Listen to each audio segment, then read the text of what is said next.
O Camboja há muito depende dos rios do Vietnã para alcançar os mercados globais, mas agora quer trilhar seu próprio caminho.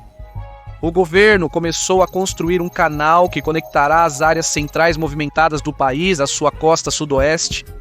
Desde então, tornou-se uma fonte de orgulho nacional para os cambojanos.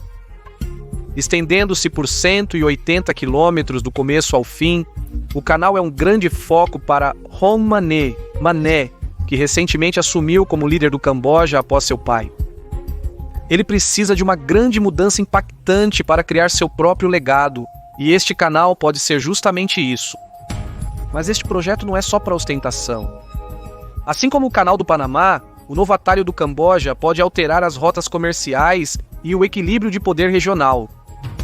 O canal, chamado Phunan Techo, foi projetado para contornar o delta do Mekong controlado pelos vietnamitas, por onde passa a maior parte do comércio da área.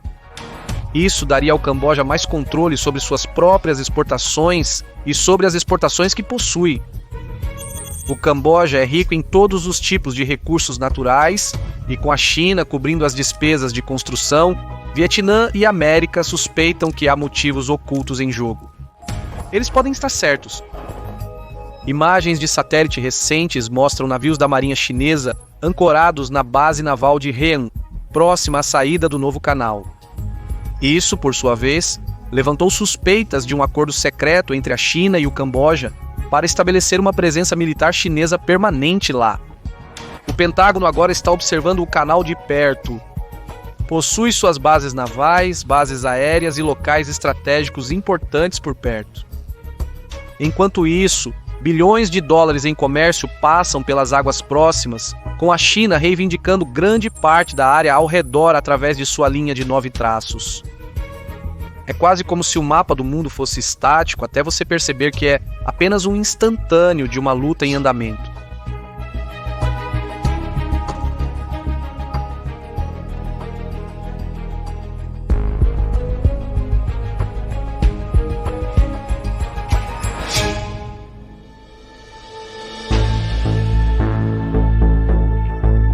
O significado de uma palavra pode fazer toda a diferença. Phunan Techo, o nome do canal, carrega um profundo simbolismo. Phunan é o antigo nome chinês para o Camboja que remonta ao 3º século. Portanto, o nome do canal é literalmente uma homenagem à influência e história da China. Nomes importam. Eles sinalizam a intenção, sobretudo nesta região. Custando 1,7 bilhões, o canal Phunan Techo representa a presença da China no Sudeste Asiático. Estende-se por 180 quilômetros da capital do Camboja, Phnom Penh, até a cidade de Kep, no Golfo da Tailândia. Essa rota merece mais atenção.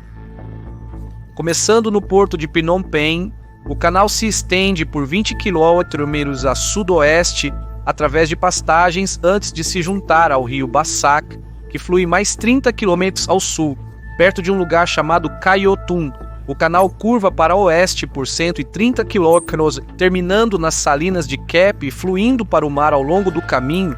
O canal terá infraestrutura de apoio, incluindo 3 barragens de vias fluviais, 11 pontes e mais de 200 quilômetros de calçadas e estradas, tudo planejado para ser concluído em 2028. A rota do canal foi planejada especificamente para passar pelo maior número possível de áreas no interior, conectando-as com a isolada costa sul. Essa conexão é realmente importante porque o novo governo quer tornar o Camboja um dos 10 maiores produtores agrícolas do mundo até 2030. Porém, o Camboja tem somente 2.400 quilômetros de estradas pavimentadas, insuficiente para o comércio terrestre. Por causa disso, o país depende do comércio fluvial ao longo do rio Mekong, uma prática que remonta à sua história antiga. Para contextualizar, o Mekong é um rio importante, na verdade o 3º mais longo da Ásia. Começando no Planalto Tibetano, ele passa por 6 países antes de chegar ao Mar do Sul da China. O rio é essencial para os países sem litoral por onde passa. E embora na maioria dos rios internacionais as nações a montante tenham vantagem, com o Mekong é o Vietnã a jusante que tem o poder. As exportações e importações dependem do delta do Mekong controlado pelos vietnamitas, o que dá a Hanoi um grande poder de negociação na região. Esta configuração deixa países a montante como o Camboja fortemente dependentes da cooperação do Vietnã. Os líderes cambojanos agora querem mudar essa relação e o canal Funanteco é central para esse objetivo. Isso pode reduzir em até 90% o comércio através do Vietnã. Não surpreendentemente, os legisladores chamam o canal de um canudo para respirar. Os planos enviados à Comissão do Rio Mekong mostram que o canal Funanteco terá 100 metros de largura e 5 metros e 4 décimos de profundidade. Durante temporadas de pico, ele lidará com 3.000 toneladas, o equivalente a 150 grandes contêineres por navio. Essa capacidade é similar aos rios Mississippi e Danúbio. Então, no que diz respeito a canais artificiais, isso é bastante impressionante. No entanto, à medida que o Camboja inicia o projeto, ele desperta mais do que apenas solo. O país é rico em recursos naturais, com levantamentos franceses e chineses mostrando grandes quantidades de ferro, cobre, ouro, chumbo, alumínio, bauxita, manganês, fosfato e mais na metade sul. O comércio fluvial abriria este potencial econômico, criaria uma rota direta para os mercados internacionais e aumentaria as receitas ao evitar os termos de exportação do Vietnã. Como um grande player em minerais, a China está altamente investida neste projeto. Ela domina extração, refinamento e processamento de recursos minerais e visa garantir essa dominação ao explorar potenciais fontes em todo o mundo. Portanto, não é surpresa que o canal Funanteco seja financiado pela China Road and Bridge Corporation, uma empresa estatal. Mas isso pode ser apenas o início. As estatais chinesas lideram o desenvolvimento em toda a Ásia Sudeste. Um extenso estudo de 2022 pela Rede China no Mundo encontrou o Camboja como o segundo país mais influenciado pela China, logo após o Paquistão. As áreas mais afetadas foram a aplicação da lei, as forças militares e a política externa. Quando o canal estiver pronto, o Camboja poderá ser posicionado no topo.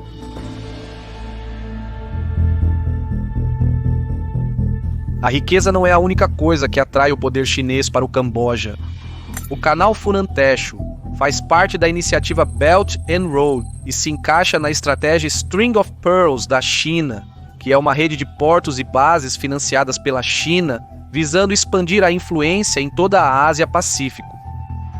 Esta rede inclui projetos-chave como o Porto de Kyaukphyu Phu em Myanmar, o Porto de Hambantota em Sri Lanka, o Porto de Gwadar no Paquistão, o Porto Califa nos Emirados Árabes Unidos, o Porto de Lamu no Quênia e a base de apoio do PLA no Djibouti. Cada uma dessas localizações está estrategicamente posicionada ao longo de importantes rotas de envio, dando a Pequim a alavancagem necessária para contrabalançar as alianças de longa data da América na região. Então, do ponto de vista da China, o canal do Camboja é tanto um ativo comercial quanto uma vantagem militar. Embora a profundidade do Funanteco de 5,4 metros limite seu uso militar a frotas costeiras menores, sua proximidade com o porto de águas profundas em expansão em Hainan tem causado espanto. A base naval de Hainan pertence oficialmente às Forças Armadas do Camboja. Mas desde 2022, a reconstrução financiada pela China transformou-a e agora se acredita que abriga exclusivamente ativos chineses. Imagens de satélite revelam que fragatas da marinha chinesa atracam lá o ano todo, enquanto chamadas de portos do Japão e de outras nações foram recusadas. Oficiais de defesa dos Estados Unidos da América argumentam que o canal que leva à base naval de Hainan poderia servir como linha de apoio em caso de hostilidades mais amplas. A China reivindica grande parte do Mar do Sul da China através de sua polêmica Linha das 9 Traços. Este limite em forma de U invade áreas reivindicadas por países vizinhos, com as regiões mais contestadas, incluindo as ilhas Paracel, as ilhas Spratly e o Banco de Scarborough. A China já possui bases no Recife Michef, na Ilha Woody, no Recife da Cruz de Fogo e no Recife Subi. mas uma base em Hainan, perto do Golfo da Tailândia, permitiria monitorar a atividade naval nas proximidades e fornecer à Marinha Chinesa uma posição avançada para garantir a borda sul de sua linha de 9 traços. O Vietnã está particularmente inquieto, já que sua costa está agora cercada a leste e a sudoeste. Nas Filipinas, o Vietnã contesta as reivindicações da China às ilhas no Mar do Sul da China e já se confrontou com as forças chinesas no passado. Para os cambojanos, entretanto, essas grandes estratégias são irrelevantes. O que é relevante é que a China é o único país investindo bilhões no Camboja. Além do canal, empresas chinesas estão construindo rodovias, zonas industriais e aeroportos.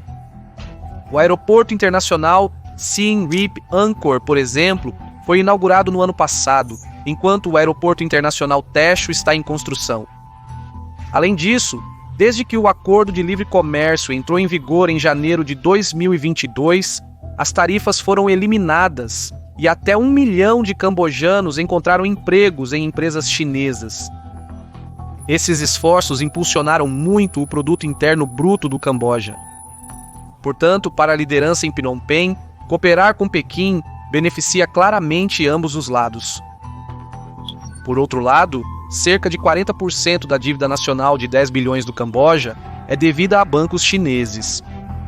Isso basta para o Camboja não se opor à política externa chinesa. E francamente não precisa. O Camboja não tem uma reivindicação acionável no Mar do Sul da China. Então este negócio é bom demais para deixar passar, mesmo com condições atreladas. Observando a árvore do vizinho crescer com um olho cauteloso, o Vietnã fica do lado oposto do espectro. Os dois países têm um relacionamento tenso com as memórias da invasão e ocupação do Vietnã ao Camboja, no final dos anos 70, ainda moldando as políticas hoje. O canal Funan Techo, no entanto, muda essa dinâmica. Uma vez concluído, permitiria ao Camboja negociar diretamente com os mercados globais, contornando o delta do Mekong, controlado pelos vietnamitas. O Vietnã, porém, enxerga a situação de outro modo. Em conflitos passados, enfrentou ameaças estratégicas existenciais. A geografia do país é dividida em duas regiões principais, norte e sul. Estas estão conectadas por um trecho costeiro que se estreita a apenas cerca de 48 quilômetros em seu ponto mais fino. No entanto, este elo estreito é difícil de acessar devido à vegetação densa e espessa. Por conta disso, o Vietnã historicamente avançou para o oeste em direção ao Laos e Camboja para conectar suas duas metades. Desagradável, mas necessário. Sem uma formulação de políticas proativa, a geografia teria aprisionado o país entre as montanhas e o mar. É uma selva de pedra em 1989. O Vietnã se retirou do Laos e do Camboja, em troca de acesso aos mercados globais. Mas este movimento o deixou sem profundidade estratégica. Agora o canal Funan Techo ameaça remover o último ponto de apoio do Vietnã, tanto na Camboja quanto no Laos. O comércio fluvial do Laos terá a opção de entrar e sair pelo Camboja, dando ao Laos nova alavancagem para renegociar os termos e taxas de trânsito do Vietnã. Como esperado, Hanoi se opôs ao canal.